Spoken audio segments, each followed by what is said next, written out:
All right, so we are recording now. So this training is for the new RPA. So since a few days ago, we changed the RPA and there's a lot of new changes. It's about 5 pages longer. So we're gonna go through everything with you. There's gonna be a high level, just kind of going all the stuff that we need to know with the client. We're not gonna go each line. We did go through a training. That was a 4.5-hour training. So if you do want to know line by line and every single change, I suggest you guys go to the full training. Okay, but this page is always going to be the same as other ones. It's the disclosure regarding real estate agency relationship. It's just stating, hey, are we representing you as a seller? Are we representing you as a buyer? Or are we representing you as both, dual agent? Okay, and this is just some information for our responsibilities. Have your buyer name there. Put the name, the buyer. Okay, and if you have a co-buyer, okay. Make sure you have ERS Premier. That's the company name.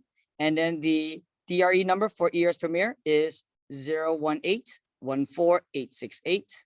And then you put your name here and then your DRE number, which mine's already set in here. Okay. All right.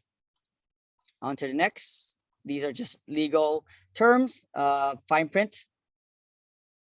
All right. Fair housing and discriminatory advisory. Just let all your clients know that we do not discriminate based on race, color, ancestry, national origin, religion, sex, sexual orientation, gender, and so forth. So we treat all our clients the same. Okay, so that's just a quick disclosure for that. Make sure you have the buyers' names there. Next, possible representation for more than one buyer or seller. And this just let your clients know, hey, we do help other buyers, we do help other sellers. We might even show your property that you're interested in to other buyers. However, we will be fair. We're not gonna, disclose prices. I'm not gonna tell you what their offer is gonna be. I'm not gonna tell their offer to you. And that's just the best practice. Okay. But yes, this is instead of someone tries to sue another agent because they found out that they are representing other buyers and showed that same house to their client and they try to sue for that. So now we have to put this out. All right. So very basic again, buyer's name. If you do have the seller's name, I always try to add it. And if you don't know where to get the seller's name from, just go on to Realist. If you don't know how to get Realist, just give me a call and I'll show you how to get the seller's name from there. And of course, if you do have it, well, you will have it on the MLS. We'll show you the listing brokerage. And then the listing agent's name here. And I always just write this in for their sake. Okay. And if you have the BRE number, just do it. So 1, 2, 3, 4, 5, 6, 7, 8.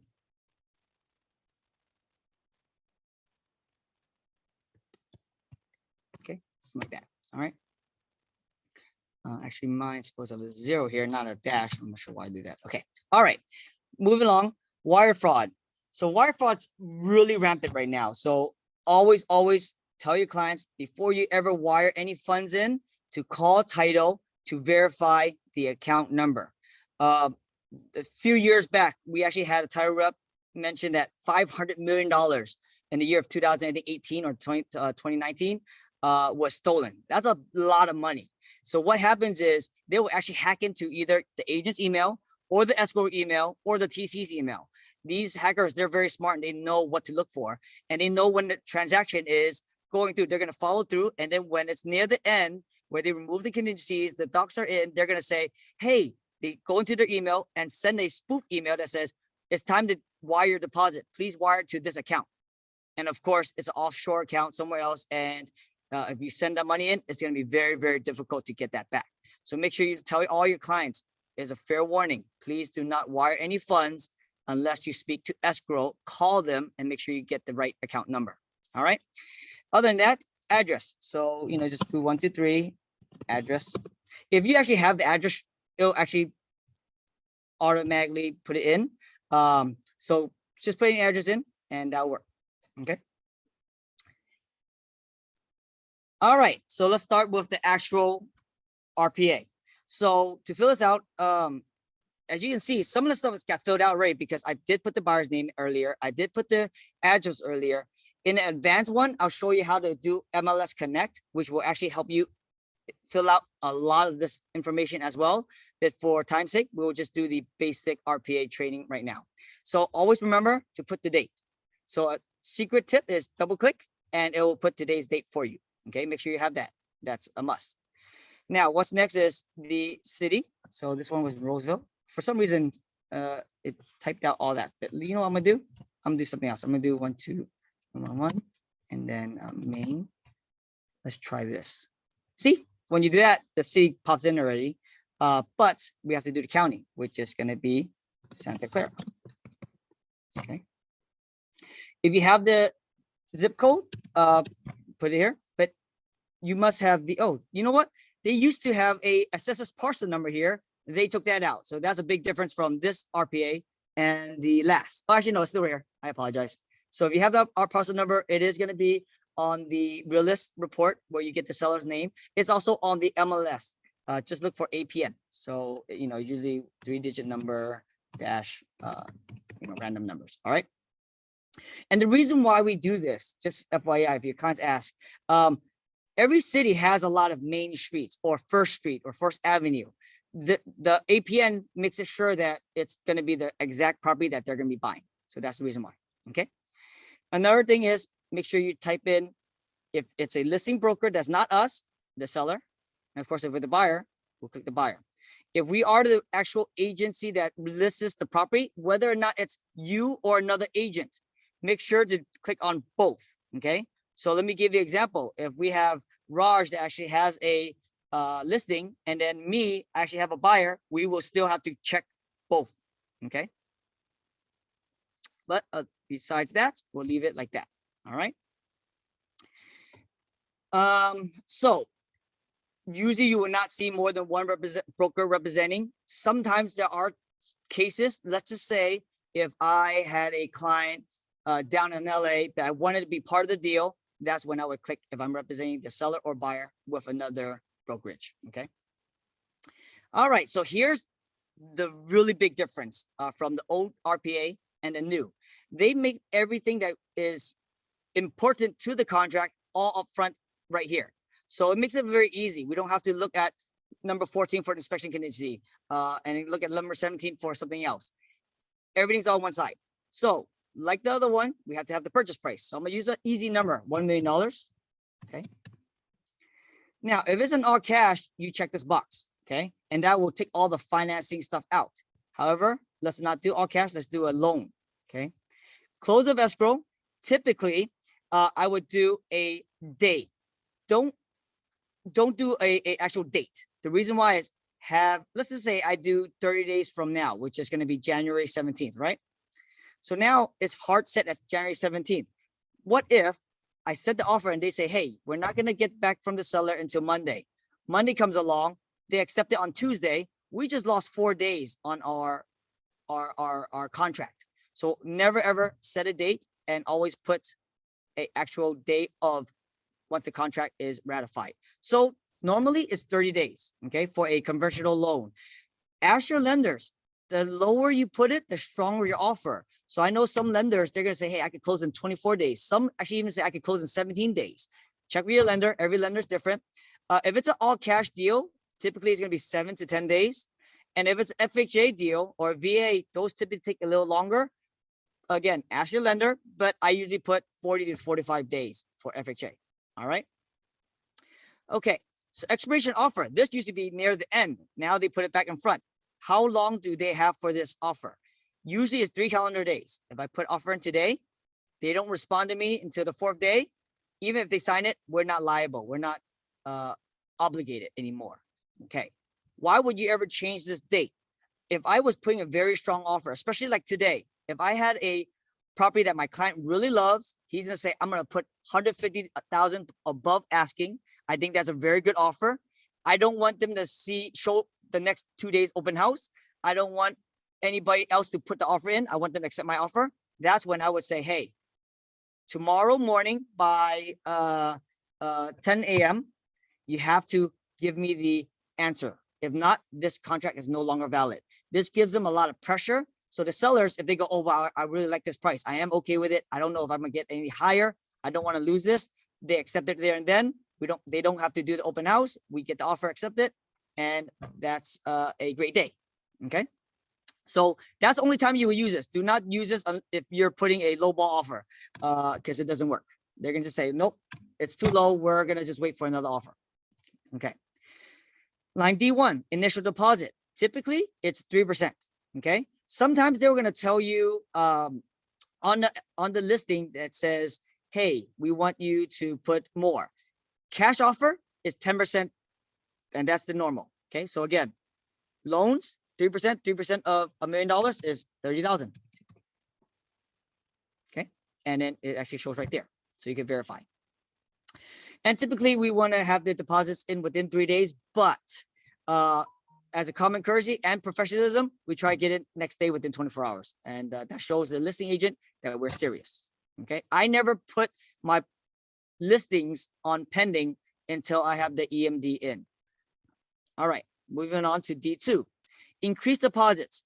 This is only if it's a very strong seller's market and you just want to say, hey, I'm putting $30,000 initial deposit, but once I remove all my contingencies, I'm going to give you extra money. I am so confident that I'm going to close. I'm going to do another, $100,000, whatever your client wants or is okay with, right? You could be 10,000 extra, 50,000 extra, but this is saying, I am so serious. And all these little terms can set yourself apart from the other offers. Let me give you an example.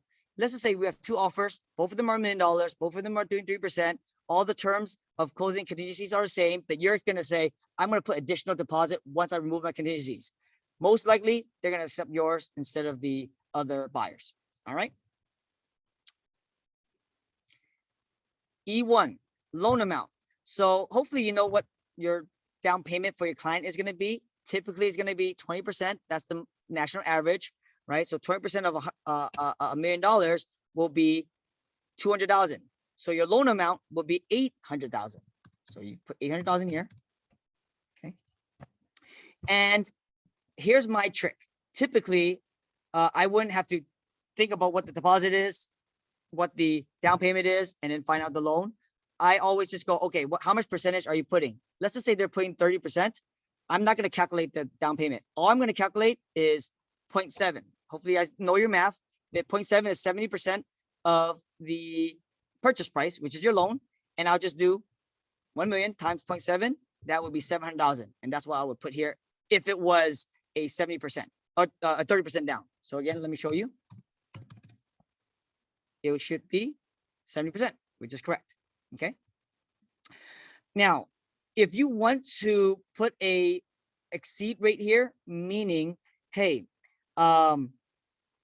if the rates, you're very afraid that the rates are going to be going up, which right now rates are going up and they're at the borderline. If the rates go up, they can't afford the property. They're just at their max. Then I would actually put something in here. So right now rates are about 3.25. So I would put, hey, I don't want it to go more than 3.5. If it goes more than 3.5, my client can't afford this. And this is something to protect them. Okay. Again, this hurts your offer though. I want to let you know if there's another buyer that did not put anything there and your offer is equal and the same, they will most likely accept the other offer. So these are things that you have to take account. All right. And then of course, if they have to pay points and fees and such. Okay. Now they also did, if FHA, there's another 17 days that they give you to be able to get that approval from the FHA or VA. Like I said, that's why we put longer days here, because it does take longer. Okay. And then they automatically do as conventional. But if it is FHA or VA, you have to let them know. If it's seller financing, you have to let them know. Or if it's like a agricultural loan or a hard money loan, you would have to put it here too. Okay. All right. Now, additional financing. This is if you're getting a second mortgage. If you're not familiar with that, back then, there are people that do, 15.5. So they do 15% down. They get a second loan for 5%, and they don't have to get to pay PMI. So normally you don't have to worry about this. Your lender will let you know, hey, this buyer is getting a second loan. Then that's when you will put it here, the amount and what the percentage is. Okay. All right. So this is also new, E3. It's the occupancy type. They used to have this in the middle of the contract. Now they have it here. Is this going to be primary residence? They're buying for them to live. Is this a secondary home, meaning it's a vacation home, or is this an investment? Okay. So let's just leave it as a primary. And typically, people want to sell properties to primary, and typically primary owners pay higher than investors as well. Okay, not always, but that's just typical. So here's the thing: if you want to double check your math, your balance should be your deposit, which is 30,000, plus this, and that would be my down payment. So if you add all up, that should be right. But the problem is, at first we did it as 80%. So let me change it back to 80%. And there you go. Okay. So now let's look at, and I forgot, we're putting 100,000 in increased deposit. That's why it actually changed it. So let's take this out. Okay. And now it looks right. So I was looking at the math, it's wrong.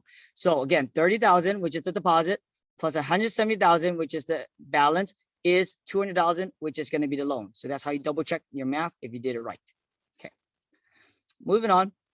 So is there any seller credits to the buyers? This is a new area also. So if you're asking them for money for closing costs or money to repair anything, this is where you put, hey, I want the sellers to pay $5 of my closing costs. In a buyer's market, this happens a lot. Right now, it's a very tough seller market. So depending on the market it is, so I'll let you guys know, back in 2009, 10, we were always asking for credits for closing costs because no one was buying houses at that time. Okay. But again, if you ask for money, it will make your offer weaker. So just note that and tell your clients that, because of course, if you ask your client, hey, do you want to ask for credits? They're going to say, of course. But just let them know, if they do ask for credit and there's another buyer that doesn't, they're most likely not going to take your offer. There's a high chance. Okay. So I'm going to take that out because I usually do not ask for that. Okay. Additional financing terms. So if there's any just additional terms that regarding financing, this is where you put it. Okay. Verification of all cash. So every time we put all cash offer, we have to have something called a POF or a proof of funds. They want to know that they have that, let's say $1 million all cash offer. They have to have at least $1 million something in the account. Just $1 million won't cut it because they know you have to pay for closing costs. They know you have to have reserves and things like that too. Okay. So if you have a down payment of or closing costs, you would do this for a loan. So they just want to make sure that your down payment is at least in your bank account. Okay. You don't really have to do days because we always submit it with the offer. That's just customary with our area and most of our Bay Area. Verification of loan application. Again, this is your pre-approval. Submit it with it. Okay. So you can check that box. Final verification of property. Now, we just leave it 5 days. So 5 days before we close, you just do a VP, verification of property. We go in there and just make sure that nothing changed. And I'll give you an example. Let's just say you go there and someone broke in, vandalized a house. Well, guess what we're gonna do? We're gonna stop the sale because we're gonna say this was not what we saw when we first bought the property, and it's not the same condition as when we wrote the offer. The seller's liable to fix it. If you did not do that, and then it closed, and then we go there and open the door and found out that's it's vandalized, guess what? Too bad. Your buyers are now the new owners. You can try to fight and sue the sellers, but that's going to be a lot of headache and that's a pain, and you might not win, right? So definitely always suggest doing a verification of property, and that will protect you and your clients. Okay. Assignment request. This is if you're going to assign your property. A lot of investors do this. They get the contract on a good deal. They try to sell it for hire to another person, and they assign it to a new buyer. Okay. Sometimes they would use this on another way. If I was buying a property that I want to put into my trust, I will have to do this and assign it to my trust later on as well. Okay. So now next is loan. All the contingencies. Loan contingencies, hopefully you guys know. Back then it used to be 27 days. Now they changed it back to 17. So that's a big difference also. Always check with your lender and see if your lender is okay with you removing it earlier. Okay. I like to go earlier, the better. So if you can get a final approval in 10, 14 days, definitely lower it. If you're not doing any loan contingency, make sure you check this box. And what does this mean? Let your client know Mr. Buyer, if you check this box and you cannot get the loan for whatever reason, let's just say the bank changed their you know how they qualify you, or let's just say you lose your job, or if a lot of your money for the down payment was from stocks and it went down, you still will lose your deposit. That $30,000 right here, I want to make sure you guys know this deposit right here can be lost. Okay, so before you remove all your contingencies, make sure you let your client know. All right, so I normally want to try to keep the loan contingency. The only time I remove the loan is if they're super qualified, or if they actually have enough money to do as a loan, all cash, and that's a backup. If they can't get the loan, then they'll just pay all cash. Then I'll remove all the contingencies. Those are the times I remove everything, okay? Because there is no risk. Appraisal. So what does appraisal contingency mean? It means if the bank does appraisal and it gives you the value, oh, I'm buying this $1 million house and it's worth $1 million, we're good. But what happens if it's only worth $950,000?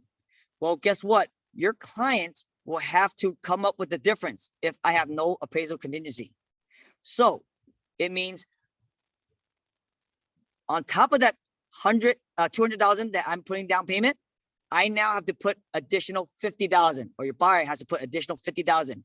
Let them know it's not, the price is not getting more expensive. It's still $1 million. It's just that the bank won't loan up to $1 million. They're going to loan up to only 950. Okay. So I always say, come up the difference. Some people always say, oh, you have to put $50,000 more. Well, when you say that, it scares buyers. Oh, am I paying actually more money? No, technically you're just putting more down payment. Okay. On board and buying the loan down. Okay. Going back to the appraisal. Okay. So if your clients have a lot of money in the bank and says, I'm fine with it, I ran the comps and the price I'm getting it is actually lower than what the other properties are sold for, then I wouldn't remove it. But if I'm sorry, I would remove it. But if the comps are kind of lower and I'm putting overpriced, then you might want to keep it. Okay, so those are the terms for appraisals. Investigation will be your reports, making sure the NHD is good, making sure the HOA docs are good. Again, 17 days, the lower the better. Most of the times in our area, all the disclosures are done. Hopefully they have the inspections done. If they do have the inspections done, we could remove this, okay? But if they didn't, it's up to your client. Just FYI, again, right now is a seller's market. A lot of people are just removing the inspection contingency for upfront anyways. So if you want to be competitive, you do have to remove it. However, market might change in the future. So if it's a buyer's market, definitely try to keep it. The more contingency you have, the more protection your buyer has, and the more ways they can back out. However, remember, if you have more contingencies, the seller, of course, is going to say, hey, it's not as strong. If you remove everything, they're going to definitely accept that offer over someone else. And I want to tell you how powerful it is. I have seen where my clients have their inspection and loan contingency. Another buyer put lower, and I'm talking about significant lower. It's like $50,000 lower for $1 million property. They actually chose the no contingency over ours. So that's how much some sellers value these contingencies. Okay. All right, moving on. Informational access of property. So if you never even seen the property, so there's like a property right now that one of my agents are trying to look at, and it's red tagged. It has fire damage and you cannot see it. You have to do subject to inspection. Well, this is it. So, hey, before I even get access to the property, I never got access. This is your contingency for that. Okay. Reviewing seller documents. Again, all the disclosures. Typically, it's with the investigation of the property, but they separate it all now. So, title report, the CID, which is the HOA docs. Reviewing any lease or lien terms, especially now with a lot of solar people having solar and leasing it, or PPA programs and they're leasing it. Some of the buyers, they need to qualify for it, right? And that's additional payment. Well, if they're already at the, their max, and now they have another $250 payment, they might not be able to qualify for it. Okay. Last but not least, sale of buyer's property. So if I had a buyer that says, I'm selling my house, to buy this house. And I'm not buying your house until my house is sold or my client's house is sold, because we need the down payment from that property proceeds for this property. This is what you check. All right. And then they're going to actually add a additional form here to fill out. Now, big thing on this is a lot of listing agents see this, they get scared. If you're the only offer, then maybe. But for most people, sellers do not like this. Me as a listing agent do not like seeing this either, because anything can happen. I have no control with the other property. And if that one fails, that means we wasted our time. That means we have to put it back on the market, and my seller has to pay another month of insurance, property tax, and mortgage.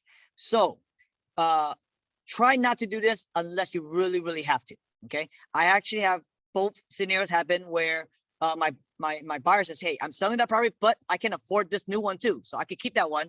I'm gonna buy this first, then sell that one. That's the best case scenario.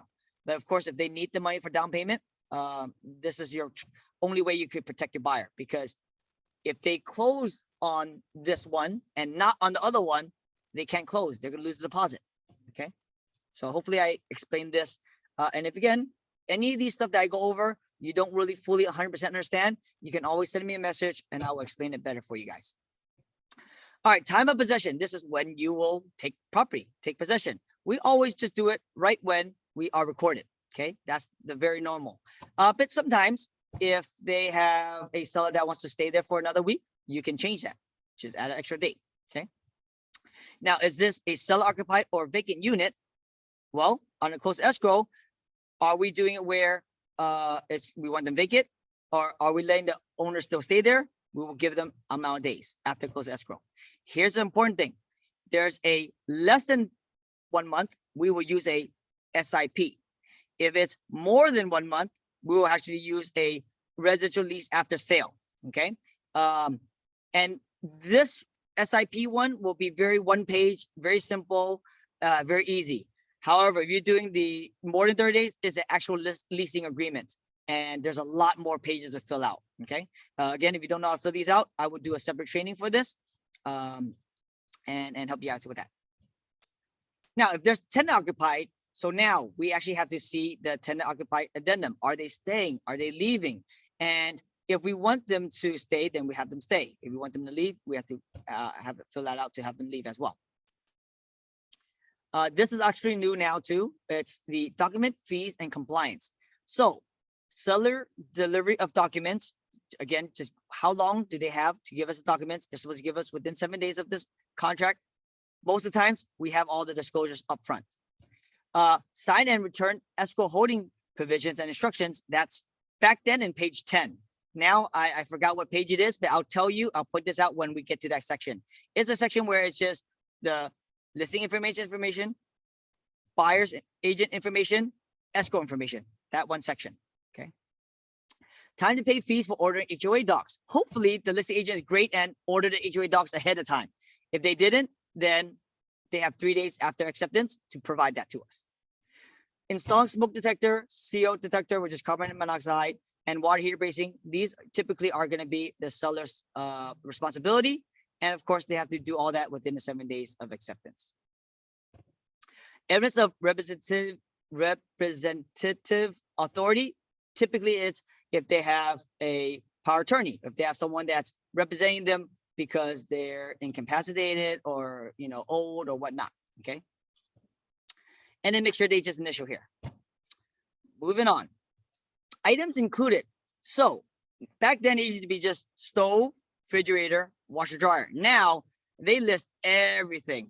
Not everything, but a lot more stuff. So you're going to have to ask for this. So now there's no ambiguity. There's no fighting for things like solar panels or alarms and things like that. So I always check stoves, right? Refrigerators, very normal. Wine fridge if they have it. Washer dryers if they have it. Dishwasher if they have it. Microwave ovens. So now a lot of people have Ring doorbells and things like that. Well, sometimes people see it there and they assume that's on there, but then after they buy it, the seller removes it. Now what, right? So now if they have it, definitely want it. So anything that they have that you want, make sure you have it. Usually they have video doorbells. They have smart home control devices like Nest and things like that. Let's see if they have a ground pool, electric car charging. That's a big thing. A lot of people have electric cars now. make sure you check that if they have that, right? So they did need some extra sections for things that you might not think of, like, oh, these are beautiful window coverings or drapes. Or you can even ask for paintings, furniture, car. You see a beautiful car in there, you can ask them for the car to sell with the house. You guys probably didn't know that, but yes, you can. Okay. Exclude items would just be things that you don't want. So debris is always supposed to go away. But let's just say it's a really old stove that's going with the property. I don't want to have to deal with hauling it out. I would actually say remove old stove, right? Whatever it is. Okay. Allocation of cost. So this is all the who pays for what. Okay. Natural disclosure, typically I want the seller to pay, and most sellers already paid it or already have it. Okay. We typically don't ask for environmental unless it's in a property that, you know, had oil spill or does need or require it, then you would use it. But we just need the natural hazard disclosures. That's the only one that's mandatory. And if you want to say provide by, if there's a particular company that you always want to order, you can go with HomeGuard. HomeGuard now does NHDs, but I typically give sellers choice because they're the one paying for it. And that's my common practice. Whoever pays for it typically gets to choose. Okay. So if our buyers paying for the title, we get to choose the title company. If the sellers are paying for a title company, they usually get to choose. Okay. Now, here's a tricky part. If you want additional reports, please do not put, even if your client wants home inspection, termite inspection, or roof inspection, do not put it on here. If you put it on here, lenders must see it, and that will kill the deal a lot of times. Okay. So it's a very common practice, but you just do the inspections on the side, and then your buyers see it. And if there's nothing that you need to get fixed, you don't even send it to the sellers. If you want to fix something, you ask them for credits, or you want a lower price, you have to send them the reports with it. Okay.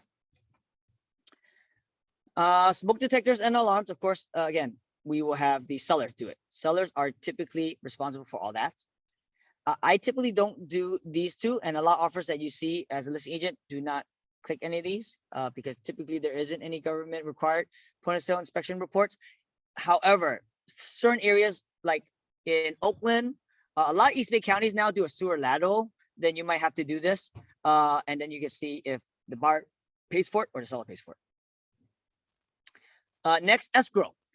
If you don't know who has to pay for escrow in Santa Clara County, the seller pays for escrow and seller pays for title. So now, how do you know who pays for what?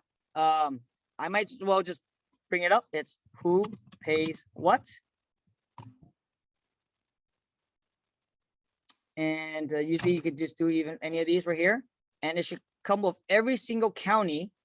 Okay.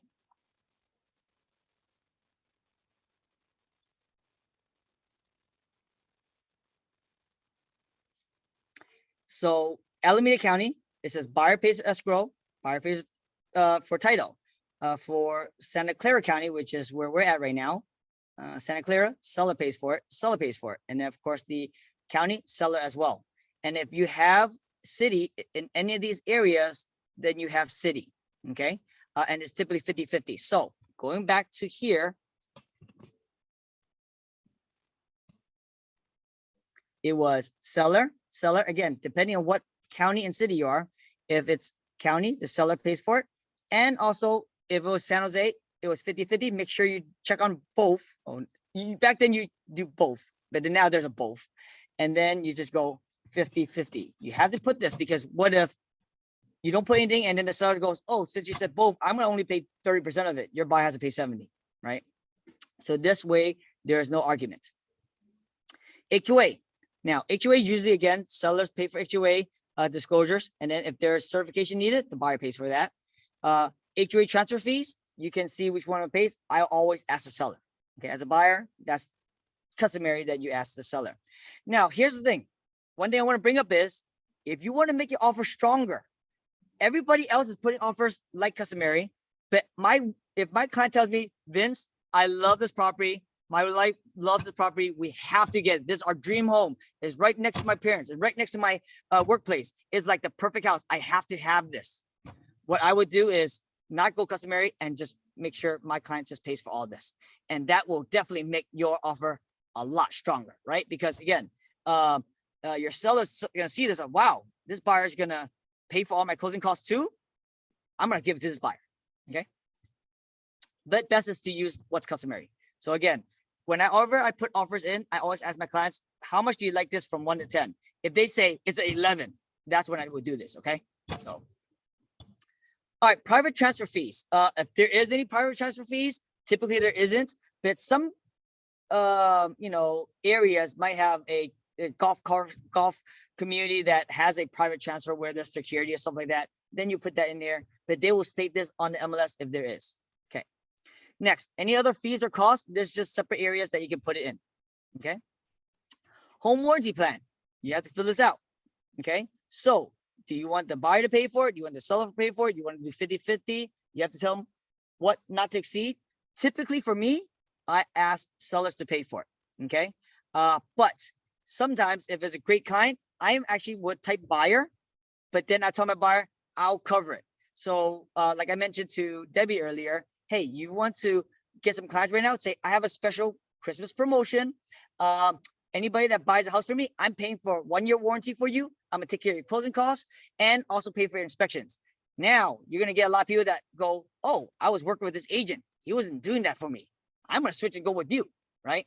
So that's a way for you to get clients, okay? And again, I don't suggest doing this all the time. If you don't have any clients working, then do these promotions. But if you're so busy with tons of clients already, don't do this because you're already having a lot of business, right? Which makes sense. Okay. If they waive it, meaning I don't want to get home warranty. I normally do this for investors that are buying tear down homes or super fixer uppers. Why would you get home warranty? You wouldn't really need it because they're going to tear everything down and redo it anyways. Then I would say buyer waives it. Okay. Other terms, anything else that you want to add. So sometimes you guys ask me questions like, oh, I want to add this to the contract. Where do I add it? This is where it would be. So I'll give you an example. One of our agents said, hey, I want the sellers to do some work and divide the room into another room. Well, this is exactly where you put it, right? Just say, hey, seller to divide 2nd bedroom to 3rd bedroom. That's where you put it at, okay? All right, moving on. Property addenda and advisories. Typically, I try not to check any of these boxes, except for a few. If it's a probate sale, they will let you know on the MLS, then you check that box. If it's a manufactured home, then you check this box. If it's tenant occupied, you have to add this because you have to find out what the rents are, what are we taking over, and all that stuff. Tenancy common purchase is if you know in San Francisco, there's flats. There's a building with maybe 3 apartments, and they do it as a tenancy in common. You each own your own flat, but when the roof goes bad, all 3 of you guys have to pay for it. So there's these different type of properties called tenancy common. You would have to check that box if that was one of the cases. Stock cooperative purchase agreement is stock cooperative is a lot of times the a plot of land shares water with only a few homes in that area. So for most places, if you're in the city right now, you just get city water, right? But there are other water stock companies that if you buy a property in those water stock companies, you actually get stuck in that water company, and that's how you get your water from. Again, most of the people that are in this area will not have to deal with this. Okay, if you have addendums that you're setting with it, then you just add the addendum 1, and this is pretty normal to add addendums. Sometimes it's asking for credits. Sometimes it's saying, hey, sellers can stay in the property for free for the next 30 days because they need rent back. This is where you put it. If you're a backup offer because your offer was not the highest and you want to put it as a backup offer, then you will check this box. Okay. If there's a septic or well on the property, so like some properties in the hills, they use septic tanks, it's not just the sewer for the public, you will check this box. Buyer intent to exchange addendum. So this is if you're doing a exchange property. Most of the times we will not do this. Some people actually do exchange properties, either one property for another. Do not get this confused with 1031 exchange because this is not 1031 exchange addendum, okay? Short sale, if this is a short sale, hopefully you guys know what that is. If it's a seller that's seller property for less than what they owe, and they need a bank approval. That's what this is. Court confirmation is typically if someone has divorced or they pass away and they need court confirmation for them to sell the property, then they would add this. And of course, seller intent to exchange. So this is gonna be same as this, but for the seller. Okay. All right, let's go next section. Wildfire disasters. I'm starting to see more and more people put this in, especially if it's in a high fire zone. So like for me, I live in the hills. I live next to a big garden park. And if fire erupts there, it can actually reach to my house. I will have to give this disclosure, especially with California fires now. You know, what happened in Paradise and up north. This is a big hazard now. If it's a trust or REO, then you would check these boxes. Again, listing agent on the MLS will tell you, okay? Statewide buyer and seller advisor is typically given with you on the listing agreements as a disclosure package, but I would not check these boxes. Same for short sale and probate. If it is, then you check those boxes. All right, so most of these other stuff is all boilerplate. You don't have to fill anything out. If your clients ask, I just do a very, very brief description for you. So deposits basically just tells you the information on what each one is. If they don't know what a initial deposit is, what increased deposit is, what an all cash offer is, what the loan is. Again, these are just definitions for your clients, okay? So moving along, closing and possession. Of course, what does occupancy mean? What does a condition of property on closing? This is where we do the VP, right? Again, explaining everything. Seller remaining in possession. If you do that SIP form, which is the seller staying in the property because they need time to move or they need time to close their next property, this just explains all that. This explains all the contingencies earlier. So what the loan contingency means, what the appraisal contingency means, and what's the investigation of the property. So these are just basically the definitions of all the information above, okay? Same for this, what is included, what's not. Inspection reports, what's in the inspection reports, what's considered for home warranty, housing fire hardening. So this on out is just for your clients to know, hey, what can I do for termination? Most of these contracts, unless the other party does something wrong, you cannot just terminate the contract, okay? Tax withholdings is mainly just let this buyers know that the sellers may withhold taxes, especially if it's a investment property, okay? Megan Law database, if you don't know what Megan's Law, it's kind of telling you where all the pedophiles and stuff like that who lives around the property. You can always look into that. You just go to this website here and you can know if you have any pedophiles that live in your area. It's public notice, okay? Notes regarding gas or hazardous liquid transmission pipelines. There could be a lot of pipelines through our properties in the cities, especially what happened in San Bruno a while back. I'm not sure if you guys remember, but in San Bruno City, there was a huge explosion from one of the PG&E pipes, right? So if you want to know where those pipes are, you can go to this website. Condominium. So if you're selling a single family house, you wouldn't have to worry about this. If you're selling a townhouse or a condominium, then this is more information for you for the disclosures, okay?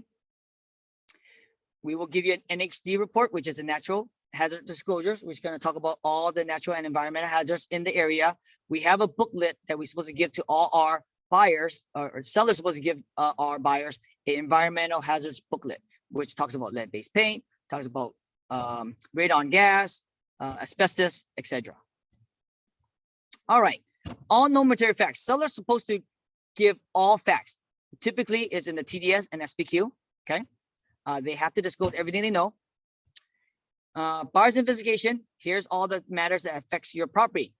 Make sure your buyer does all their investigations. Get the home inspection. Get the lead-based paint inspection if they want to, right, and so forth. Again, most of your clients do not want you to go through all this like I am going over. I'm just kind of going over so you have a high-level idea. But if you really want to go line by line, again, we have that 4.5 hour training that does go deeply into all these. Okay, title investing. I never tell the client how to do the investing in title. Most of the time, if it's single man, single woman, one person buying it, very easy. But if it's married couple or if it's two partners, there is a form. It's called vesting. It's on our Google Drive, and all you have to do is pull it up, send that to your client. If you don't have that, call your title rep, call your escrow company, and they have it in every language, Chinese, Vietnamese, Spanish, and send that to them. Do not tell them how to vest. Reason why is different vesting will affect on lawsuits, will affect on death, will affect on if they get a divorce. So I'll give you a quick example. One of my actually friends had to go through this. The brother bought a property with the wife, but had a aunt co-sign the property for them. The brother actually died prematurely, so the title was just the brother and the aunt. Guess what happened? They vested wrong, and the brother's share went straight to the aunt, did not go to the wife. And guess what? The aunt says, "It's my property now. I'm not giving it to the wife." So you can imagine if you were the agent that told them to do that, that would be a big lawsuit. And they say, "Hey, my agent told me to do that, and that's wrong." So I want to emphasize this. Do not tell them how to vest if they ask you. Just give them the information, say you have to pick it, and make sure you pick the right one. On one of them, if you are doing with partners and they get into the lawsuit and they lose their half of property, there's one of them that says they could take your half too, even though you're not named in the lawsuit, right? So again, very, very, very important. Time periods for removal. This used to be where we would check the boxes on how much days we have if we're removing it. Now it's just all information. They put everything up top, which makes things so much easier. I actually like that a lot better. Now, rights to cancel. So for sellers, again, if the seller doesn't remove all the contingencies, they have the right to cancel. Same for the buyers. If the buyers don't remove the contingencies, sellers can cancel. They could say, "Hey, remove the contingencies," but there is a loophole. There's something called a notice to perform. Okay, so if they ask you, "I'm gonna want you to remove this," they can't just cancel right away. They have to send you a notice to perform first, give you 3 days to perform, and if you don't perform, then the sellers can cancel on you. Or if you ask the seller to do something like, they have to repair the roof before you buy it, and they didn't do it, you send a notice to perform, and if they don't, you actually can back out and get your deposit back. Okay. Notice of seller to perform again. I just mentioned that earlier. You cannot do it any earlier than 2 days prior. Okay, so you have to. That's like, let's say you try to do it 5 days before it. You cannot do that. Okay. Remove contingencies. Just let your buyers know if you remove your contingencies, your deposit is liable. For sellers, if they don't remove the contingencies, the buyers can back out. Okay. Demand for escrow to close is just, hey, sometimes people can't close on time. Well, you're going to send a demand to close. You can send a notice to perform to get someone to close on time. And just some more information. If we're the listing agent and the buyer doesn't close on time, something you can do to kind of put some pressure on them is do a per diem. Per diem is just saying every day after the close of escrow that they don't close, they have to pay my client X amount, $100 a day. Depending on, of course, the price of the property. If it's a $200 condo in Stockton, of course, you're not going to ask for that much. But if it's a $3 million deal, you can ask more, right? All right, let's talk about repairs. Of course, repairs shall be done prior to any final verification if it's something that's agreed onto the contract. Okay. Again, we're going to do final VP, final verification right before we close the deal. Prorations, make sure that, hey, I actually get this by my clients and sellers a lot. Hey, who pays for a property tax for this day and this day? Well, this states it. On the close of escrow, anything before, seller will pay. Anything after, buyer will pay. Okay. Again, brokers and agents, these talk about compensation. Most of the compensation will be from the sellers, paying both sides. However, some buyer agents do have a separate commission agreement with their buyers that says you have to pay me extra, especially if they're doing a very complicated deal or they're very picky client that needs a lot more attention than normal. Then you can ask for that. Okay. Talks about scope of duties. Talks about joint escrow instructions. So escrow instructions, escrow is a very neutral third party. They cannot favor the buyer or the seller. Okay. So let your clients know that. But everything the escrow does, both buyer and seller has to agree. Okay, and most of the time it's done with addendum, done with both signatures. Multi-listing service, MLS, you guys know what that is. Explain that to clients. Attorney fees and costs, if there's any actions or like that, buyer and seller has to pay for the own, unless they sue each other, right, and make them pay for it. If they're doing any assignments, make sure that box up there is checked that we're going to assign this deal to someone else. Equal housing opportunity, you guys know what that is. And then this is just definition and just knowing what an agent is, what the agreement means, what as is means. So if they want, they can just read this. This is just definitions. Terms and conditions of offer. These are everything up front. It doesn't matter what they say. If it's in writing, this supersedes everything else. Even if I told my client that the seller verbally told me that they're going to give us this, if it's not in this contract, it doesn't exist. Okay. Time is the essence. So everything in here, when we put a date on there, that's legally binding, and it's important because that can affect a lot of things. It can affect a domino effect where if you don't close in time, they can't close in time. They might get per diem and so forth. Of course, legally authorized signers, most of the times your actual sellers are going to sign, but they may have power attorneys. They may have someone else, a lawyer, sign for them. Okay. All right. These are very important. These right here, liquid damages and arbitration disputes. These are optional. However, always ask your buyers to initial it. If they do not initial it, most of the time sellers do not want to accept your offer. Why? First off, liquid damage means if the buyer fails to complete the purchase, that deposit that they had, that $30,000, seller can take it. If I just decide to not buy for a invalid reason, okay? I just changed my mind. You cannot do that. So again, if a seller sees that you didn't check this box, means they have no recourse, means, oh, you can just back up for no reason and not take the deposit. I wouldn't want this. Okay. Mediation and arbitration, basically saying, let's not go straight to lawsuits. Let's mediate first or arbitrate. Have someone in front of us talk it through. And again, if you do not initial this, it basically means if we have any disputes, I'm calling my lawyers. And of course, most sellers do not like that. Okay. All right, moving on. Almost done.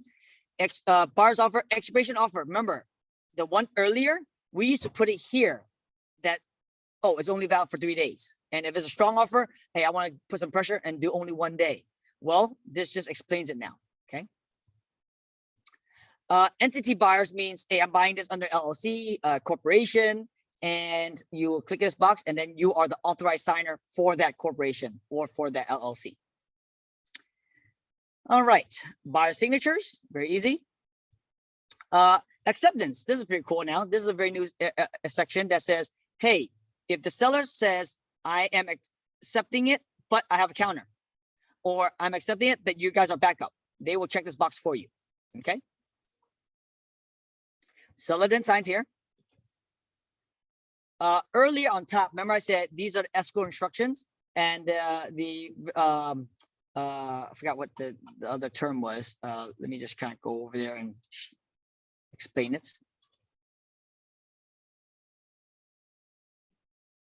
Right here, escrow holder provisions and instructions. This is what we were discussing right here. Escrow just has to get this done as soon as possible. Okay.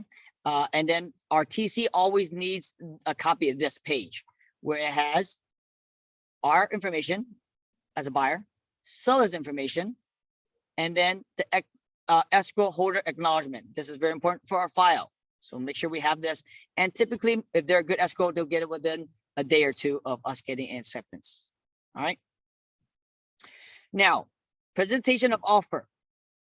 If you're worried that the listing agent isn't showing your offer and they're trying to double in the deal, if you ever have any inkling, you ask for a request. I want you to, your sellers, to initial this and prove that they saw this. Okay. So again, if you're, we actually seen this happen where we found out, hey, how come they sold the property for less than our offer, but they double end the deal? We could have went back there and filed for a review on the agent if we wanted to. Okay. Buyer's investigation, very important. Make sure your buyers always recommend them to do an investigation. It doesn't matter if the house just fully got fixed up, even if fully just got built. Contractors makes mistake, right? If your buyers ever ask, Vince, should I do an inspection? Your answer is always, I always recommend you to do inspection just in case. It's only $1,000, a little over $1,000, depending on square footage and size. However, it can prevent tens or hundreds of thousands of dollars in repairs. And another thing is, if I spend this $1,000 to do an inspection, that I now have a tool to negotiate if the property is not done right or there is a lot of damage in the property. Okay. So again, I always recommend doing buyer's investigation. Why? If you say, no, the house just got fixed up, it's brand new, it looks good. Look, everything is new. And then they buy the house and they found out that foundation problems. It's nothing that you could solve. Guess what? The lawyers will say, do you do inspection? No, my agent told me I didn't have to. That's going to be a lawsuit, right? So I want to protect you guys and also protect the brokerage, right? So yes, always recommend doing all the inspections that they are worried about. Have them sign that. Last but not least, this is fairly new. It's just the Consumer Privacy Act advisory disclosure that just states that, hey, we're not going to sell your information and all that such. And that's it. So let me know if you guys have any questions on chat. Let me know right now. Let me see here on chat. No one has questions. L2 and L3. All right, let me go over there. L2, L3.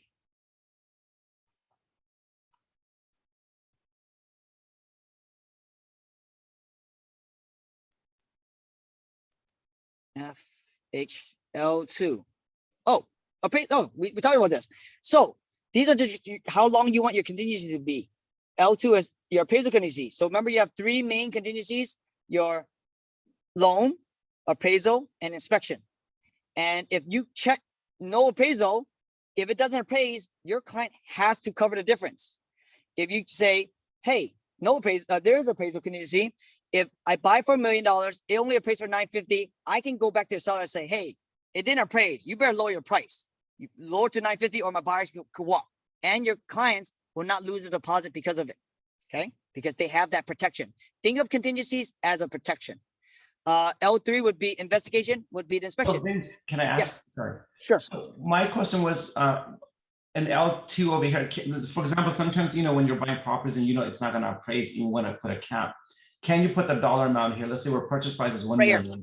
Can I put 980 here? Meaning if it appraises up to 980, we're okay. Can we? Is that going to be acceptable? If you look at the screen, I just did it right there. Okay, so we can do that, right? There. There's a minimum purchase price. So hey, if it hits this threshold, I don't have to buy it. So yes. So great question, actually. I actually didn't mention that earlier on. So yeah, that's what I wanted to make sure that we don't have to do addendum or anything like a cap, saying that if we're buying for $1 million, if it appraises to 980, we don't worry about it. If it's you're right. Okay. Yeah, and this is the reason why I think they redid this contract. Because all the important stuff is all right here. Now, as a listing agent, I don't have to look through the whole contract anymore. Yeah. I just look these first couple pages, and we're all set. And it's very clear cut. They actually made it very easy to understand now. So back then, most agents, when they look at RPA, it's like, oh, where's the inspection contingency? I don't know where to remove it. Where's the appraisal contingency? Where I have to remove it? And you always have to look through the whole contract. Now, all one place. Perfect. Thank you. So I want to learn about the cap. That's what it was. Perfect. Yeah. And then again, in the future, you guys have any questions, I will always be here for you guys to answer these. All right. If that's it, I will end the training. You guys have a beautiful day and have a wonderful weekend. Bye, everybody.